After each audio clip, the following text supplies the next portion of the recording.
നമസ്കാരം ഫ്രണ്ട്സ്, ഞാൻ നിങ്ങളുടെ സനിൽ പെരുന്തോട്ടത്ത് പുതിയ വീഡിയോയിലേക്ക് എല്ലാവർക്കും സ്വാഗതം.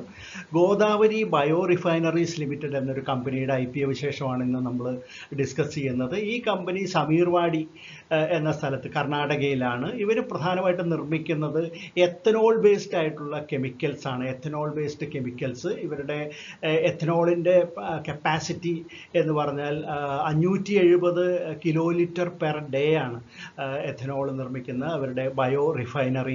ഈ കമ്പനിയുടെ ഇഷ്യൂ ഓപ്പൺ ആവുന്നത് ഒക്ടോബർ 23-ാം തീയതി മുതൽ 25-ാം തീയതി വരെയാണ്.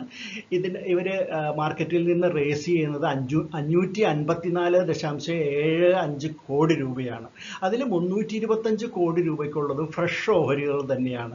അപ്പോൾ നമുക്ക് ഈ ഗോദാവരി ബയോ റിഫൈനറീസ് ലിമിറ്റഡ് എന്നുള്ള കമ്പനിയുടെ ഇഷ്യൂ വിശേഷങ്ങളിലേക്ക് ഒന്ന് കിടക്കാം. ഗോദാവരി ബയോ റിഫൈനറിയെ സംബന്ധിച്ച് പറയുകയാണെങ്കിൽ ഇന്ത്യയിലെ ഏറ്റവും വലിയ എത്തനോൾ പ്രൊഡ്യൂസറാണ് ഗോദാവരി ബയോ റിഫൈനറി. അതുകൂടാതെ ഇന്ത്യയിലെ ലാർജസ്റ്റ് മാനുഫാക്ചറാണ് മോണോ പ്രൊപ്പൈലൈൻ ഓക്സൈഡ് അല്ലെങ്കിൽ MPO എന്ന് പറയുന്ന കെമിക്കലിൻ്റെ കാര്യത്തിൽ. അതുപോലെ തന്നെ ഇത് ലോകത്തിലെ ഏക മാനുഫാക്ചറാണ് ബയോ എത്തൈൽ അസറ്റേറ്റ് എന്ന് പറയുന്ന കെമിക്കലിൻ്റെ കാര്യത്തിൽ. പിന്നെ ഇന്ത്യയിലെ ഏറ്റവും ആദ്യത്തെ ബയോബേസ്ഡ് എത്തൈൽ വിനൈൽ ഈതർ എന്ന് പറയുന്ന കെമിക്കലിൻ്റെ നിർമ്മാതാക്കളുമാണ് ഗോദാവരി ബയോ റിഫൈനറി എന്നുള്ളത്. കെമിക്കൽ കാര്യമായതുകൊണ്ട് എനിക്കതിനെക്കുറിച്ച് വിശദീകരിക്കാനൊന്നും അറിയില്ല.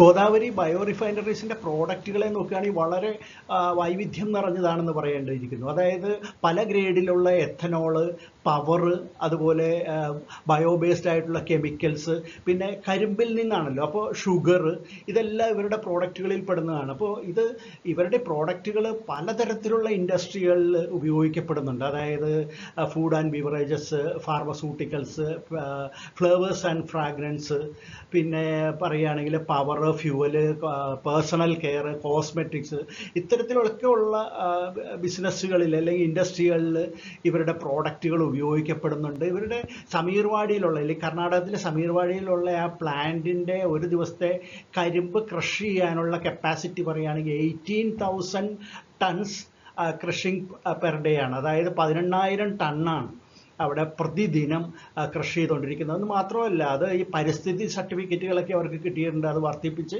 25,000 ടൺസ് പെർ ഡേ കൃഷി ചെയ്യാനുള്ള കപ്പാസിറ്റിയിൽ ചെയ്യാനായിട്ടുള്ള സർട്ടിഫിക്കറ്റ് ഇവർക്ക് ലഭിച്ചിട്ടുണ്ട്. അത് ഉടൻ തന്നെ അതിൻ്റെ കപ്പാസിറ്റി അവർ വർദ്ധിപ്പിക്കുമെന്നാണ് പറയുന്നത്. വിവിധ തരത്തിലുള്ള ഇൻഡസ്ട്രികളിൽ ഇവരുടെ പ്രോഡക്റ്റുകൾ യൂസ് ചെയ്യുന്നുണ്ടെന്ന് പറഞ്ഞല്ലോ. അപ്പോൾ ഇത് ഇന്ത്യക്ക് പുറമേ ഉള്ള 20ഓളം രാജ്യങ്ങളിലും ഇത്തരത്തിൽ ഇവരുടെ പ്രോഡക്റ്റുകൾ യൂസ് ചെയ്യപ്പെടുന്നുണ്ട്, അല്ലെങ്കിൽ ഇവരുടെ ഈ കെമിക്കൽസ് ഉപയോഗിക്കുന്നുണ്ട് വിവിധ ഇൻഡസ്ട്രികൾ എന്ന് തന്നെ പറയാനായിട്ട് സാധിക്കും. Australia, China, Germany, France, Italy, അതുപോലെ Japan, Kenya, Netherlands, Singapore, UK, USA, UAE, അതുപോലെ ഇന്തോനേഷ്യ തുടങ്ങിയിട്ടുള്ള വിവിധ രാജ്യങ്ങളിലുള്ള വ്യവസായങ്ങളിൽ ഈ പ്രോഡക്റ്റുകളെല്ലാം തന്നെ യൂസ് ചെയ്യപ്പെടുന്നുണ്ട്. ഇനി നമുക്ക് പതിവ് പോലെ ഇതിൻ്റെ പ്രൊമോട്ടേഴ്സിൻ്റെ കാര്യം നോക്കാം. സമീർ ശാന്തിലാൽ സോമയ്യ, അദ്ദേഹമാണ് ഇതിലെ പ്രധാന പ്രൊമോട്ടർ. ഈ ചിത്രത്തിൽ കാണുന്ന വ്യക്തിയാണ്. ചെയർമാനും മാനേജിംഗ് ഡയറക്ടറും അദ്ദേഹം തന്നെയാണ്. അത് കൂടാതെ ഒരു 3 കോർപ്പറേറ്റ് എൻറ്റൈറ്റി കൂടി എടുത്തു പറയേണ്ടതായിട്ടുണ്ട്. Lakshmiwadi mines and minerals private limited, Sakkarwadi trading company, അതുപോലെ തന്നെ സോമയ്യ ഏജൻസീസ് പ്രൈവറ്റ് ലിമിറ്റഡ് എന്നിങ്ങനെ കോർപ്പറേറ്റ് ആയിട്ടുള്ള എൻറ്റൈറ്റികൾ കൂടിയുണ്ട്. ഇവരുടെ കൈവശം, ഈ പ്രൊമോട്ടേഴ്സിൻ്റെ കൈവശം ഇഷ്യൂവിന് മുമ്പ് 81.06% ഓഹരികൾ ഉണ്ടെങ്കിൽ ഇഷ്യൂ കഴിയുമ്പോൾ അത് 63.31% ആയിട്ട് മാറുന്നുണ്ട്. പിന്നെ നമുക്കറിയാം 229.75 കോടി രൂപയ്ക്കുള്ള ഓഫർ ഫോർ സെയിലാണ് ഇതിലുള്ളത്. അത് വിറ്റഴിക്കുന്നത് അല്ലെങ്കിൽ ഓഹരികൾ വിറ്റഴിക്കുന്നത് തുടക്കം മുതൽ കമ്പനിക്ക് ധനസഹായം നൽകിയിരുന്ന മന്ദാല ക്യാപിറ്റൽ AG ലിമിറ്റഡ് എന്നുള്ള ഒരു കമ്പനിയുണ്ട്. അവരാണ് ഒരു 49.27 ലക്ഷം ഓഹരികൾ ഈ അവസരത്തിൽ വിറ്റഴിക്കുന്നത്. അപ്പോൾ ഓഫർ ഫോർ സെയിൽ അങ്ങനെയാണ് വന്നിട്ടുള്ളത്. ഇനി നമുക്ക് കമ്പനിയുടെ മറ്റ് കീ ഫാക്ടേഴ്സും ഫിനാൻഷ്യൽസും ഒക്കെ നോക്കുകയാണെങ്കിൽ EPS 2.4, പി റേഷ്യോ 146.67, അതുപോലെ return on net worth 4.7%, NAV 62.05 per share എന്നിങ്ങനെയാണ് കാണുന്നത്. ഇനി നമുക്ക് ഫിനാൻഷ്യൽസ് നോക്കുകയാണെങ്കിൽ റവന്യൂ 2023 223.08 കോടി രൂപയാണ്. അത് 2024 ആയപ്പോഴത്തേക്ക് 1701.06 എന്നുള്ള ലെവലിലേക്ക് താഴുകയാണ് ഉണ്ടായിട്ടുള്ളത്. ഇനി നെറ്റ് ഇൻകം മറ്റാദായം നോക്കുകയാണെങ്കിൽ 19.64 കോടി രൂപയാണ് 2023 കമ്പനിക്കുള്ളതെങ്കിൽ അത് അടുത്ത വർഷമായപ്പോഴത്തേക്കും 12.3 എന്നുള്ള ലെവലിലേക്ക് അതും താന്നു. അത് ഫസ്റ്റ് ക്വാർട്ടർ 2025 ഫസ്റ്റ് ക്വാർട്ടറിൽ അത് വീണ്ടും താന്നിട്ട് 26.11 എന്നുള്ള ലെവലിൽ നെഗറ്റീവ് ആയിട്ടുണ്ട്. അതും എടുത്തു പറയേണ്ട ഒരു കാര്യമാണ്. ഇതിൻ്റെ പ്രധാന കാരണം എന്താണെന്ന് വെച്ചിട്ടുണ്ടെങ്കിൽ റവന്യൂവിൽ ഒരു 15.92%, അതുപോലെ പ്രോഫിറ്റ് ആഫ്റ്റർ ടാക്സ് അല്ലെങ്കിൽ അറ്റാദായത്തിൽ 37.37% ഇടിവാണ് 2023 നിന്ന് 2024 വരുമ്പോൾ സംഭവിച്ചിട്ടുള്ളത്. എന്നതിൻ്റെ പ്രധാന കാരണം ഗവൺമെൻറ് ഈ എഥനോൾ മിക്സ് ചെയ്യുന്ന കാര്യത്തിൽ, പെട്രോളിൽ ഗ്യാസോലിൻ എന്ന് പറയും അതിൽ മിക്സ് ചെയ്യുന്ന കാര്യത്തിൽ ചില നിയന്ത്രണങ്ങൾ കൊണ്ടുവന്നു എന്നുള്ളതും, പിന്നെ സമീർവാടിയിലും പരിസരത്തുമൊക്കെ ഉണ്ടായ ചില നാച്ചുറൽ കലാമിറ്റീസുമാണ് ഇവരുടെ റവന്യൂവിലും അറ്റാദായത്തിലും കുറവ് വരാനായിട്ട് കാരണമെന്നാണ് കമ്പനി പറയുന്നത്. അത് ശരിയുമാണ്. പിന്നെ മാത്രമല്ല അതിൽ പറയാൻ കാരണം ഇപ്പോൾ ഗവൺമെൻറ്റിൻ്റെ പോളിസി എഥനോൾ ബ്ലെൻഡിങ്ങിൻ്റെ കാര്യത്തിൽ വളരെ ലിബറലൈസ്ഡ് ആയിട്ടുണ്ട്. അത് കമ്പനിക്ക് വളരെയധികം ഗുണം ചെയ്യുന്ന ഒരു കാര്യമാണ് എന്നുകൂടി നമ്മൾ എടുത്തു പറയേണ്ടതാണ്. ഇനി നമുക്ക് അറിയാവുന്ന മറ്റൊരു കാര്യം എന്താണെന്ന് വെച്ചാൽ 325 കോടി രൂപയുടെ ഫ്രഷ് ഓഹരികളാണ് കമ്പനി വിൽക്കുന്നത്. അത് അവരെന്തിനു വേണ്ടി വിനിയോഗിക്കുന്നു എന്ന് ചോദിക്കുകയാണെങ്കിൽ 240 കോടി രൂപ അവർ ചില പേയ്മെൻറ്റ്സും കടബാധ്യതകൾ കൊടുത്തു തീർക്കുന്നതിനും ഒക്കെ വേണ്ടിയിട്ട് ഉപയോഗിക്കുമെന്ന് പറയുന്നുണ്ട്. ബാക്കിയുള്ള തുക കമ്പനിയുടെ കോർപ്പറേറ്റ് ആവശ്യങ്ങൾക്ക് വേണ്ടി വിനിയോഗിക്കും എന്നുമാണ് പറഞ്ഞിട്ടുള്ളത്.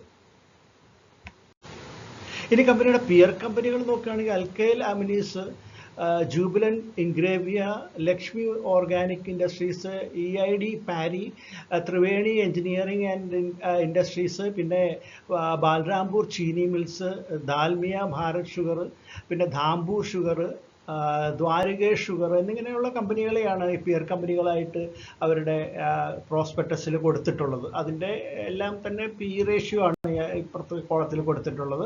ഇനി ഇതിൻ്റെ ലീഡ് മാനേജേഴ്സ് നോക്കുകയാണെങ്കിൽ ഇക്രോസ് ക്യാപിറ്റൽ പ്രൈവറ്റ് ലിമിറ്റഡും SBI ക്യാപിറ്റലും ലീഡ് മാനേജേഴ്സാണ്. പിന്നെ ലിങ്ക് ടൈം ഇന്ത്യയാണ് ഇതിൻ്റെ രജിസ്ട്രാർ.